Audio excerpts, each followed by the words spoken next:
would be your ideal vision if you could create it on Earth? My ideal vision, if I could create it on Earth, I think we need lots of dark and light in some sort of magical mix to make us be human and to make us develop ourselves. I think if we were in instant utopia with rainbow farting unicorns, I don't think we would actually experience the fullness of life. So Hayley, welcome to my podcast. Thank you for being here. Thank you for having me. So straight up, I'm going to ask you, what's been your journey into softening? Into softening.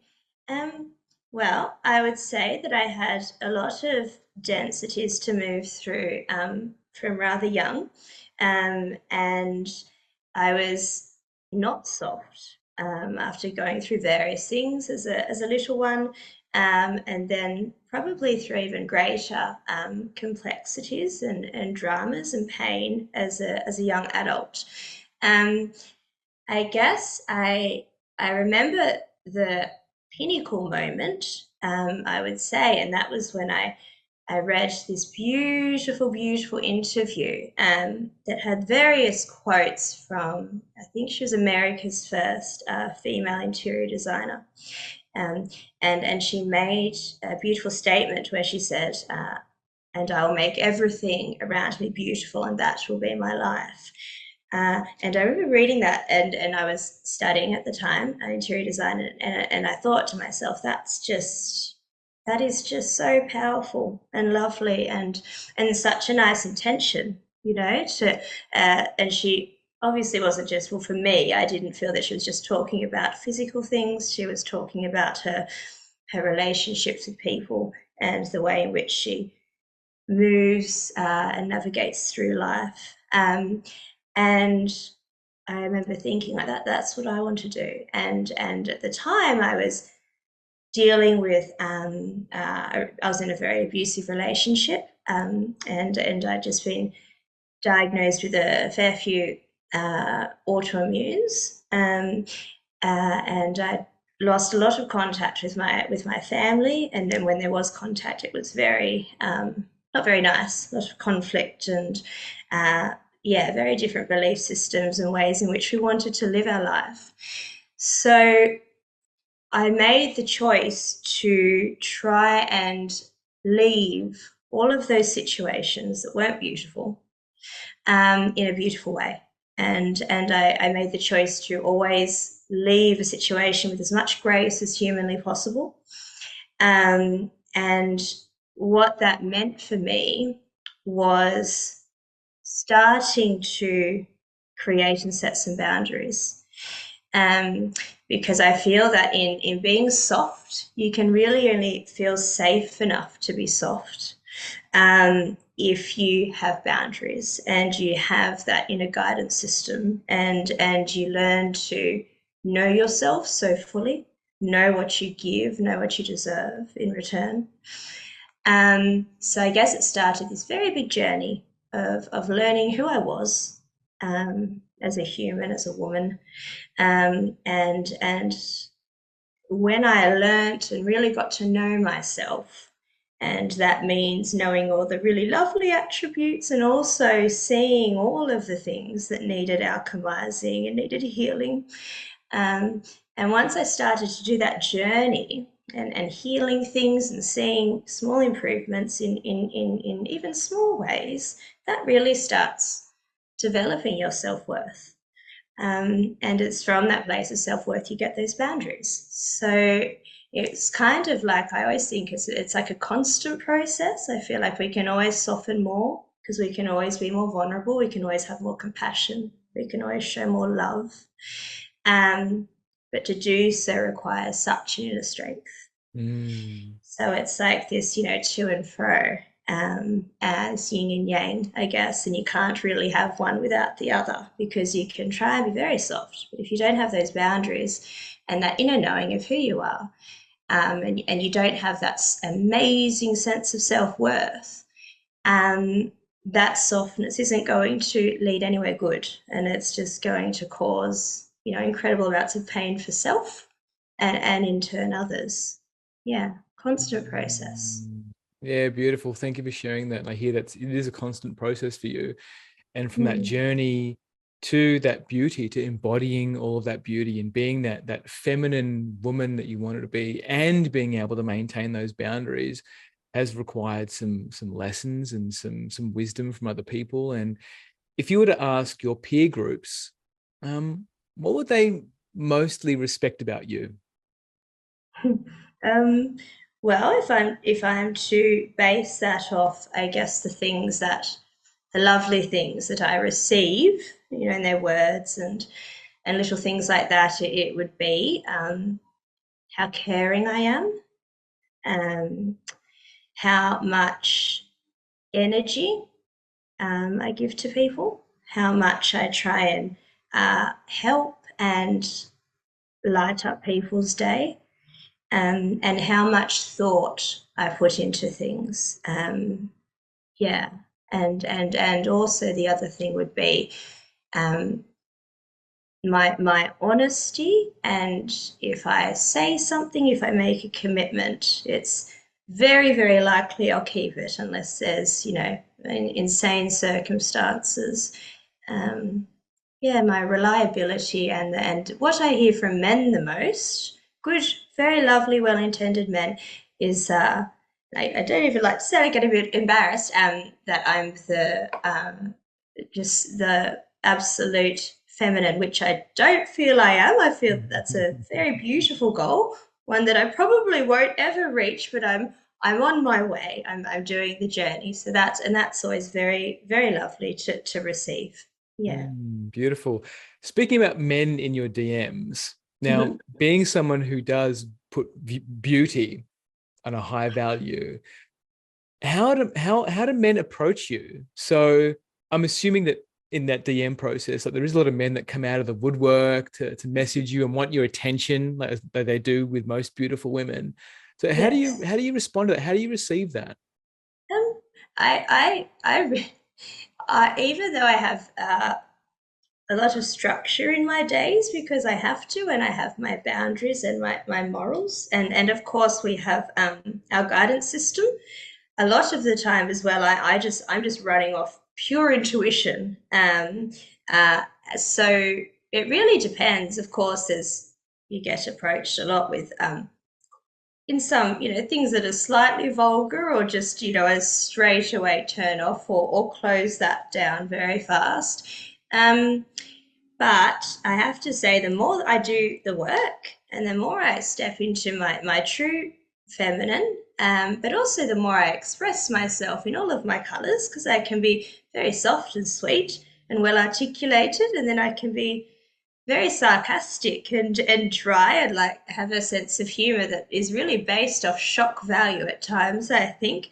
Um, so the more I do the work and I'm just me, I have I receive a lot more chivalry, I guess, and Mm, many more gentlemen. So those men usually approach in quite a respectful way, but I'm very aware at all times of how much I'm giving out. right. Um, yeah, Thank yeah. you. So what I hear is on your journey to like trusting yourself and embodying your intuition and becoming this more feminine, it alerts your radar to men who are maybe a little bit more malevolent or out Mm, to do mm, harm, whether it be emotional or physical.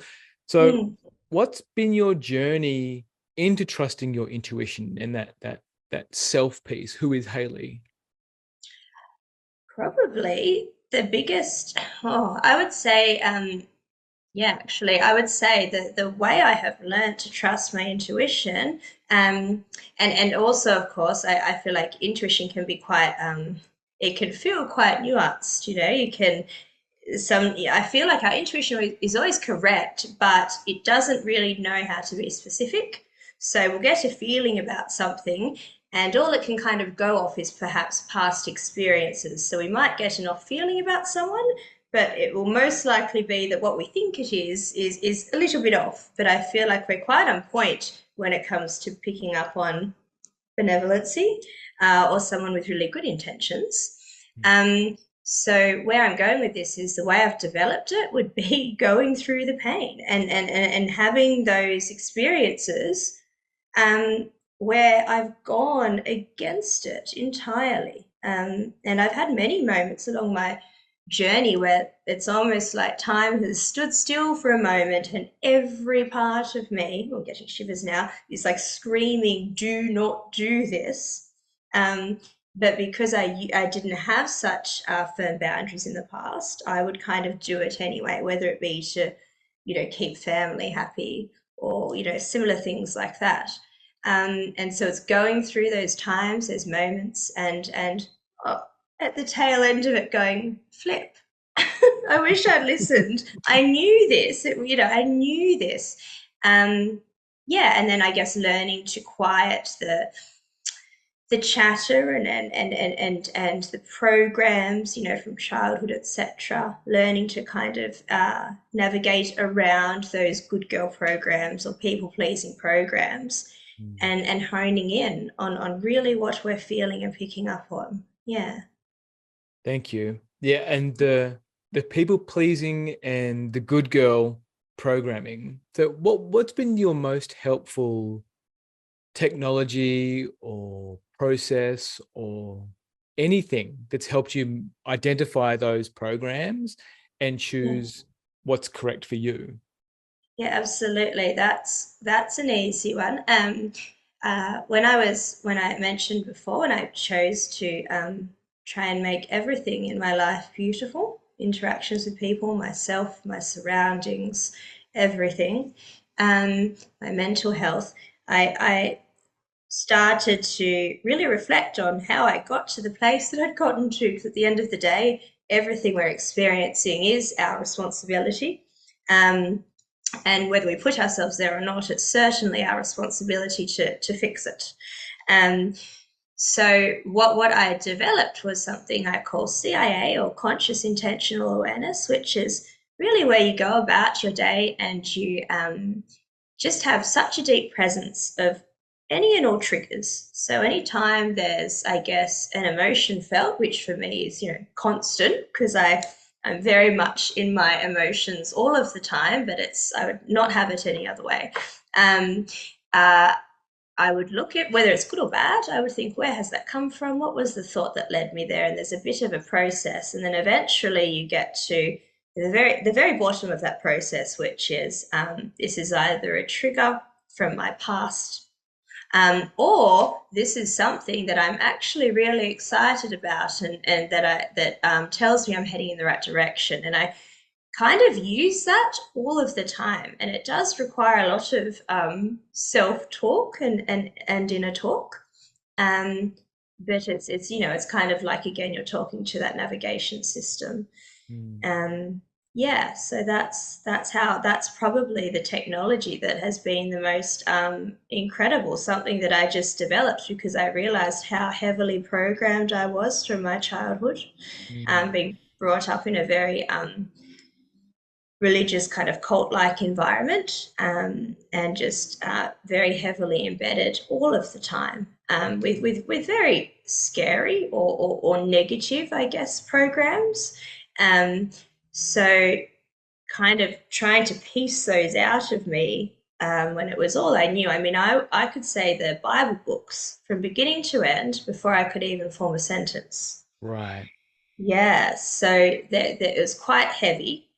So I kind of realized, wow, I'm pretty messed up from all of this. How on earth am I going? It's like a ball of knots. How on earth am I ever going to kind of tease that open and get back to some sort of neutral zone in which I can, start to positively program and develop my life and myself. Totally. And And how that's did where you do this, that? Because that religious programming is so pernicious, especially when you're yes, surrounded by and being in like a geographically removed location in that place. yes. How did you find your own hope? How did you find that move through the despair of like, oh, I'm so fucked up. How am I going to Yeah, sort this out? How did you do that? I again, it was just, I think I just had that light switch on moment of things can be beautiful. They're absolutely not with me in every way. Inside is just hell, and it's reflecting on my outer world. But there's something within me that believes that it can be better. Beautiful. Um, yeah, yeah. When you started to own that beautification piece of when I make things inner and outer beauty, how much did the aesthetics of your houses that you stayed in make a difference for you? Quite a big difference. That's actually the other lovely thing people always say to me. Every home I've lived in, and of course, there's been times, especially many many years ago, where I wasn't in the house of my choice, and everything around me wasn't kind of up to the standard where I would like it to be. And the one thing that uh, anyone will say when they walk into a home that I'm living in is, it just feels so nice in here, and it doesn't need to be fancy, it doesn't need to be anything. It's the energy, it's the way things are structured, it's the love that I pour into everything all of the time in every way. The way I make my coffee is like ritualistic. So and that's like the nicest compliment. So I have people come in and they're like, I just don't want to leave. I just feel like I want to, go to bed or just, live here or stay here and just heal and relax. And that's just the best thing I could ever hear. Um, so whilst was very important, I had to get that same sort of feeling out of environments that were, that I would not choose to be in. So it was just in small ways, really, really small ways, making my bed every day and putting a bit of extra love and care into it, making sure my home was immaculate and starting to buy little crystals and collect little trinkets here and there and have little altars everywhere and just in small ways. And I think that's why my rule of creating beauty is very powerful, because it doesn't mean that you have to attain something that's unattainable. It's just baby steps, and it's just in very very small ways, one day at a Beautiful. time. Mm. And do you mentor women into creating beauty in their life? There's not something I've looked into. I've coached a lot of women, and it is something that I guess infuse into them. So a lot of women that are really trying to tap into that feminine place, because that is again why women seem to come to me. It's like, you're very strong, but you're very feminine. I've never kind of experienced or felt what that is before.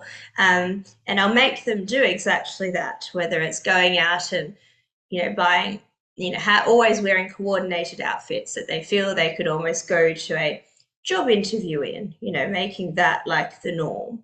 And putting so much conscious, intentional awareness into even the family meal they're cooking at night. Mm. And just making everything, yeah, almost ritualistic in a beautiful way, and infusing themselves into everything that they do. I Yeah, love that. That's beautiful. yeah. What I also hear is in the people that you surround yourself with, you make sure that they've got there's beauty about them too. So Yes, absolutely. what's been your journey in cultivating like your social groups to be beautiful? Yeah, well, that's interesting actually, because I was, yeah, obviously not in nice social groups at all.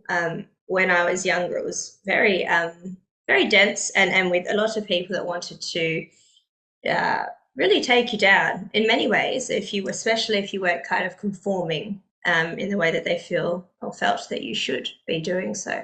Um, so that was probably one of the most painful things that I had to journey through. Not only never being born into a nice community with any sort of support, but then kind of when I left that, having no one and having to kind of make my own way. And of course, before I was healed, I attracted a lot of similar people and archetypes to what I'd been born into.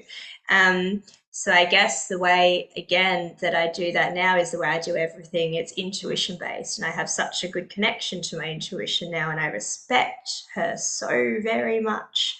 Um, and also, I think it's just a reflection. So I know that if I'm very well intended, but I'm maintaining those boundaries, I'm going to attract people of a similar nature. Um, and what I've found, which has been so healing and warming for me, is that in the past, if I were to say leave a relationship or kind of distance myself from a friendship, that would have meant, because of the people I was involved with, that would have meant that they would have done really atrocious things and tried to put me through a lot of pain in that process. Yeah. Whereas of recent years, if I've left relationships, romantic or even distance my way in friendships, it's there's so much grace and peace on both sides. Um, and to many that may seem normal, but for me that's has not been the case for almost all of my life. Yeah, hope that answers the question. Yeah, it does. Yeah, thank you. And in that, like what has been your relationship with partners? Like what tends to be the initial attraction and then how does it play out? God, that would be a fun flow chart to draw, wouldn't it? Oh my goodness. So again early on it was like, a dumpster fire in a train wreck of partner choices is what I had. Um uh, very abusive, same archetypes as what I was used to from early on. Um Again, it was the pain and the trauma and just the horrid nature of the experiences that made me choose to do better. I mean, that's a choice we have every moment of the day. We can choose to be a victim to things, or we can go, fuck that. That's horrid. I'm doing better next time. And next time is now. Um, so I guess again over time it's developed. What I have found in recent years, in all authenticity, is that I'm attracting very kind men, that I still have contact with, post relationship, and that still in many ways are supportive of me, and of course I them. Um, I have found that, and I don't really know how to articulate this in a good in properly. I have found my biggest challenge is finding and I'm not even looking, so finding isn't the right word, but the male partners that I have been with, I feel like their ability to be as in touch with self and in touch with their emotions, of course, in a different way because they are men, and their courage involved in being emotionally vulnerable and all open hearted. That's been the challenge to find. And I have found that a lot of the time they have a lot of insecurities being with me.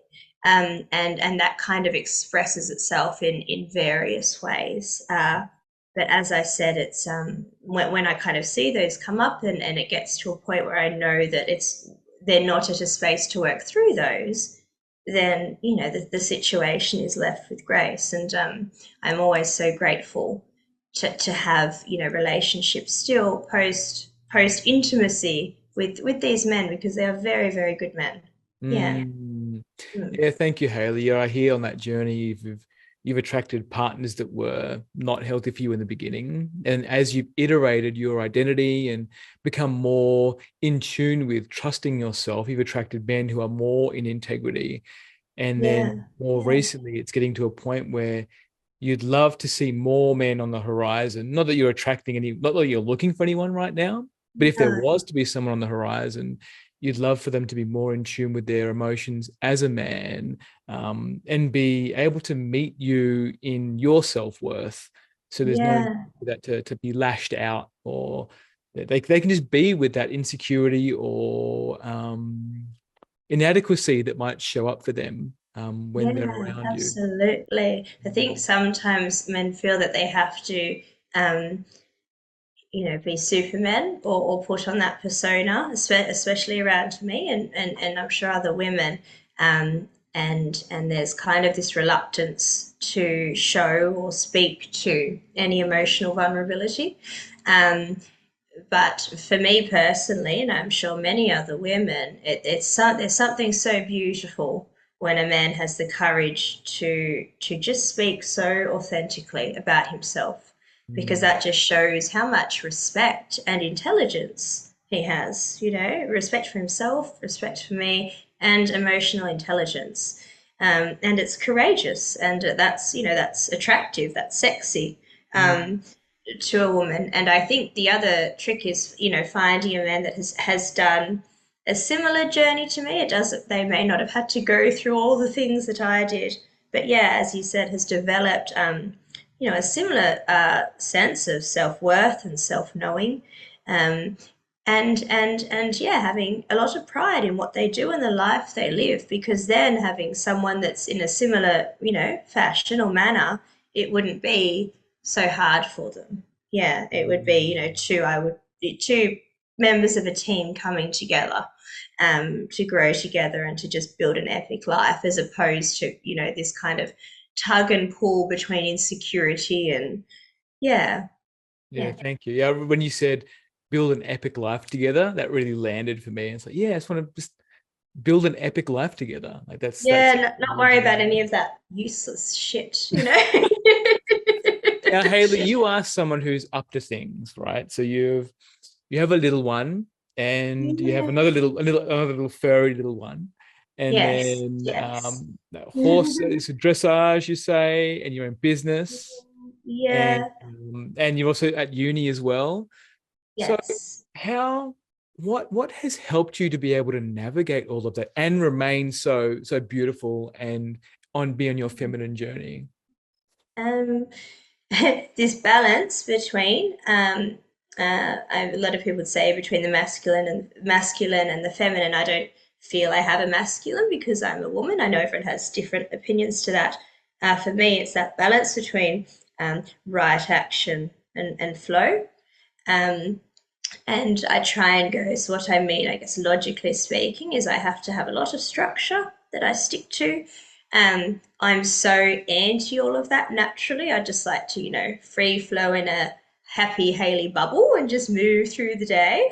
But to get all the things done, it requires some practicality. So that means, schedules and lists. And I do a little trick, and I'll share it because it will kind of give context.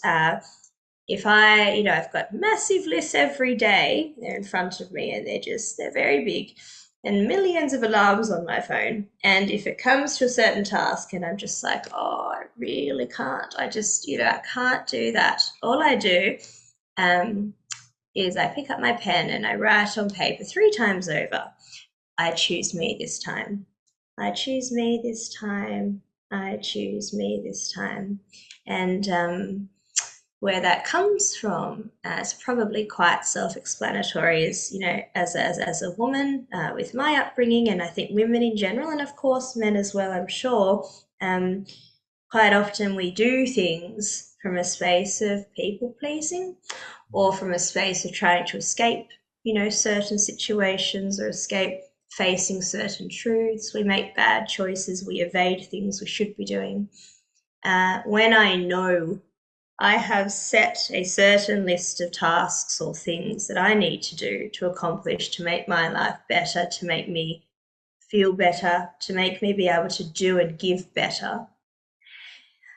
I know that that is a choice for me. And I know that instead of choosing to escape in some way, instead of choosing to give my time and energy to someone where it isn't adding anything into my life, etc., instead of procrastinating, I'm choosing me and I'm choosing the betterment of me. Yeah. Wow. I really hear the power in that practice. Like I choose me this time. Yeah. And then Yeah. writing it 3 times and Three writing it times. too. Like the hand. Yeah. Yeah, wow. Yeah, with a pen, yeah. And once you've written it 3 times, it's a magic trick. It's like, all right, what other choice do I have? What other choice do I have? This is good for me. I'm choosing me. I'm not choosing anything but me right now. Let's get it done. Mm. Beautiful.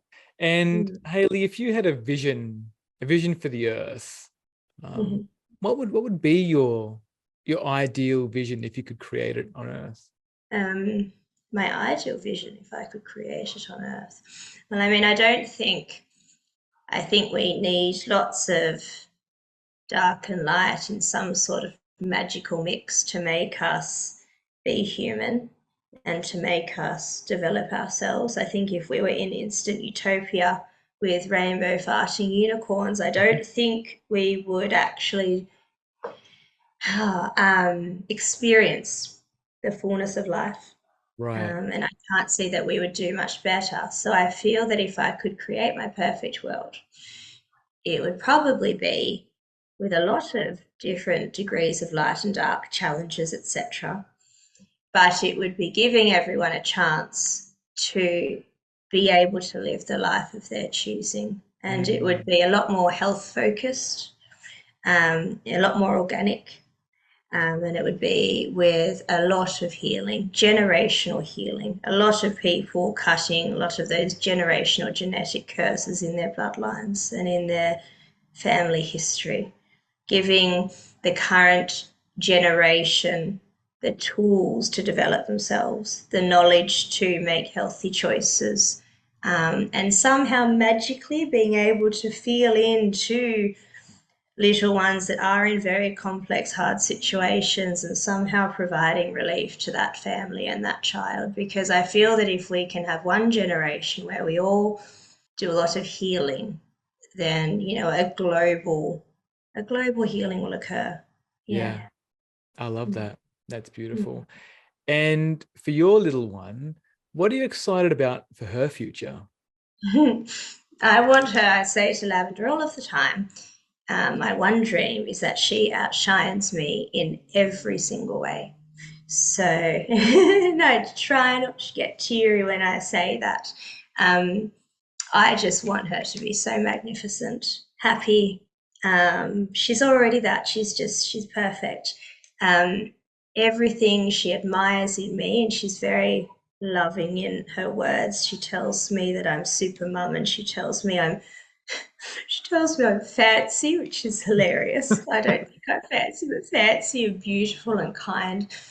I just want her to do all of those things and then some. And if she can just be a little woman, and have my support, to just follow her dreams. And I think if more and more women can be in their soft feminine, following their passions and tapping into that. When women create, and that's the other reason that creating beauty is so important, because we're natural amplifiers and creators, we create life. So if we're creating even in small ways, whether that be something artistic or whatever it is, developing oneself, um, that taps us into a certain sort of energy and life force that is incredible, and very addictive and intoxicating, and it just kind of allows you to do more and more and more and more. So I feel like if more women were tapped into intuition, they were in a position where they could create, be inspired and create, and just be in their feminine flow. This world would just change in an instant. Yeah. Ah, wow. Thank you, Haley. Is there No, anything is there anything else that you'd like to share? no, I don't think so. It was very lovely. Thank you for listening to my ramblings. Much Yeah. more than ramblings, Haley. Like I think when you watch this back, you'd be like, wow, I'm really speaking to some profound things here. Sometimes I'm wise. I mean, how do I tap into that? It's magic. Like I really feel like when you Yes. the deeper that I see, the more deeper a woman can be in that feminine space and allow that flow, and allow that intuitive speak to come through. The words are divine. They're magical. They are beautiful. It's beauty. because Yeah, there's an inspiration there, and there's a grace, and there's a lightness that makes everything feel so light. And yeah, it's not heavy, it's not dense. It's like, cool, this is what's going on right now, and this is my vision forward. It's light, it's lightness, yeah, there's beauty. um, yeah. and it You've makes, described that so well because that's how it feels, you know, yeah, that's how being, I guess your feminine flow feels. It's very light and airy and everything just is. And it's like this ultimate presence, but it's so soft.